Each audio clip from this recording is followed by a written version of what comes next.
열왕기하 8장 1절에서 6절입니다. 엘리사가 이전에 한 여인의 죽은 아들을 살려준 일이 있었는데 그 아이의 어머니에게 이렇게 말했었다. 부인은 가족을 데리고 이곳을 떠나서 가족이 몸부쳐 살만한 곳으로 가서 지내시오. 주님께서 기근을 명하셨기 때문에 이 땅에 7해 동안 기근이 들 것이요. 그 여인은 하나님의 사람이 한 그 말을 따라서 온 가족과 함께 7해 동안 블레셋 땅에 가서 몸부쳐 살았다. 7해가 다 지나자 그 여인은 블레셋 땅에서 돌아와서 자기의 옛집과 밭을 돌려달라고 호소하려고 왕에게 갔다.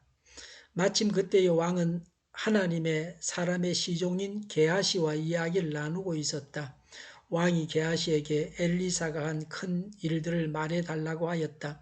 그래서 게하시는 왕에게 엘리사가 죽은 사람을 살려준 일을 설명하고 있었다. 바로 그때에 엘리사가 아들을 살려준 그 여인이 왕에게 와서 자기의 집과 밭을 돌려달라고 호소한 것이다. 게하시는 높으신 임금님, 이 여인이 바로 그 여인입니다. 그리고 이 아이가 엘리사가 살려준 바로 그 아들입니다. 하고 말하였다. 왕이 그 여인에게 그것이 사실인지를 묻자 그 여인은 사실대로 왕에게 말하였다. 왕은 신하 한 사람을 불러서 이 여인의 일을 맡기며 명령을 내렸다.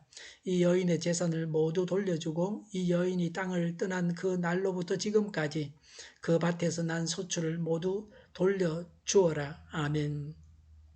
갑자기 한 여인 이야기가 나옵니다. 성경이 시간순으로 기록되어서 먼저 있었던 일이 먼저 나온다고 생각을 하면 이 말씀을 이해하는데 혼란스러워집니다.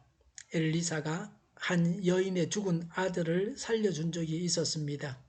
그 여인에게 엘리사는 7년 동안 기근이더니 가족을 데리고 다른 곳에 가서 지내라고 했습니다. 7년은 완전수입니다. 7년 기근은 완전한 기근입니다. 죄악에 대한 하나님의 징벌입니다. 엘리사는 그 여인의 삶을 지도했습니다. 성령님께서 우리의 삶을 인도하십니다. 이절에 그 여인은 블레셋 땅에 가서 7년을 살았습니다. 순종하는 자가 복을 받습니다. 그녀는 완전히 순종했습니다. 하나님은 피할 길을 주셔서 감당하게 하십니다. 하나님은 언제나 우리의 피난처가 되십니다. 3절에 7년 후에 그 여인은 돌아와서 자기 집과 밭을 돌려달라고 했습니다. 4절에 그때 왕은 엘리사의 시종 게하시와 그 여인의 아들을 살려준 이야기를 하고 있었습니다. 게하시가 나병에 걸리기 전에 있었던 일입니다. 나병에 걸리면 그 사회에서 추방됩니다. 그 여인은 열왕기하 4장에 나오는 수넴 여인입니다. 여기서 기근은 열왕기하 4장 38절의 기근입니다. 성경의 기록이 연대순으로 된 것은 아닙니다. 4절의 왕은 게하시에게 엘리사가 한 큰일, 놀라운 기적을 말해달라고 했습니다. 하나님께서 행하신 일을 보는 것만 해도 은혜가 됩니다. 하나님의 기적으로 아들을 살려주셔서 그 어머니만 은혜를 받은 것이 아니라 그 기적의 이야기를 듣는 모든 사람들이 은혜를 받습니다. 본문에 나오는 왕과 우리들까지 은혜를 받습니다. 이것을 간정이라고 합니다. 생활 속에서 내가 만난 하나님을 이야기하면서 은혜를 나누어야 합니다. 그럴 때에 풍성해집니다. 은혜가 되는 말, 이런 말을 해야 합니다.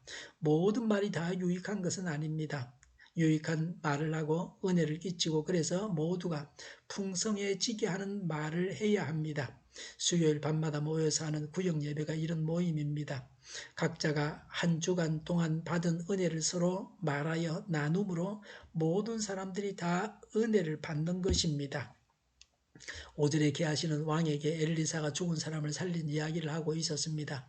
바로 그때에 바로 그 여인이 왕에게 와서 자기 것을 돌려달라고 했습니다.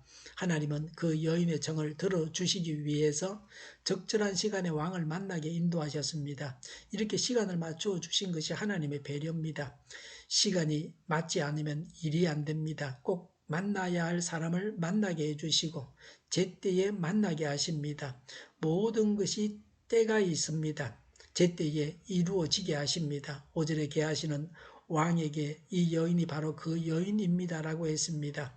왕에게 자기의 재산을 찾아달라고 하는 것은 일상적인 일입니다. 게하시가 말한 것을 증명해 주는 여인이었습니다. 엘리사의 기적을 다시 증명해 주는 여인입니다. 그 여인은 재산을 찾게 되었습니다. 서로 도움이 됩니다. 이런 만남이어야 합니다. 6절에 그 여인이 왕에게 그것이 사실이라고 했습니다.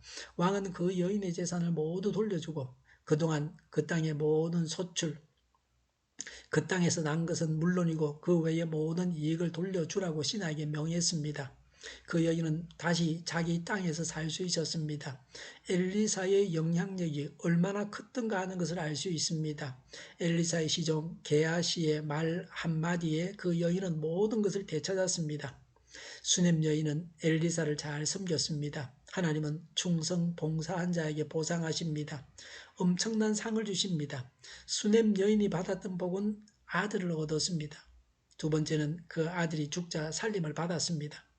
세 번째는 7년 흉년을 모면할 수 있었습니다. 네 번째는 다시 자기의 소유를 되찾았습니다. 이 네 가지는 그리 쉬운 일이 아닙니다. 다 기적적인 일입니다. 하나님은 하나님을 위해 수고하는 자를 위해서 기적으로 인도하십니다. 우리는 오늘도 하나님을 위해서 어떤 일로 수고하겠습니까? 하나님을 위한 수고만이 보상을 받습니다. 하나님을 위해서 일하면 이 세상에서도 보상을 받고 다음 세상에서도 보상을 받습니다. 세상을 위해서 일해서는 안 됩니다. 썩을 양식을 위해서 수고해서는 안 됩니다. 믿음으로 하나님의 기적을 경험합시다. 받은 은혜를 이야기함으로 은혜를 끼쳐야 합니다. 하나님을 위해서 일해야 합니다. 기도하겠습니다. 믿음으로 하나님의 기적을 경험하게 하여 주시옵소서.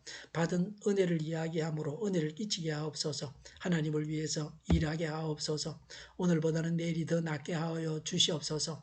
교회가 분열되지 않고 하나가 되게 하여 주시옵소서. 모든 언론이 제 역할을 다하게 하여 주시옵소서. 정의가 강물처럼 흘러가게 하여 주시옵소서. 코로나19가 물러가고 백신과 치료제가 나오고 갇힌 생활이 끝나게 하여 주시옵소서. 우리 동일교회가 만군을 지하게 하여 주시옵소서. 예수 이름으로 명하노니 모든 병만은 물러가고 몸의 모든 부분들을 온전하게 될지어다. 신유의 기적을 베푸셔서 지금도 저희의 질병을 고쳐 주시옵소서. 저희와 교회와 이 나라의 민족을 불쌍히 여겨 주시옵소서. 코로나19로 신음하는 모든 자들을 고치시고 온전케 하여 주시옵소서. 하나님께서 기뻐하시는 나라가 되게 하여 주시옵소서. 오늘도 하나님 안에서 차고 넘치는 삶, 복된 삶을 살게 하여 주시옵소서. 감사와 찬양을 주님께 돌려드리며 예수님의 이름으로 기도하옵나이다. 아멘.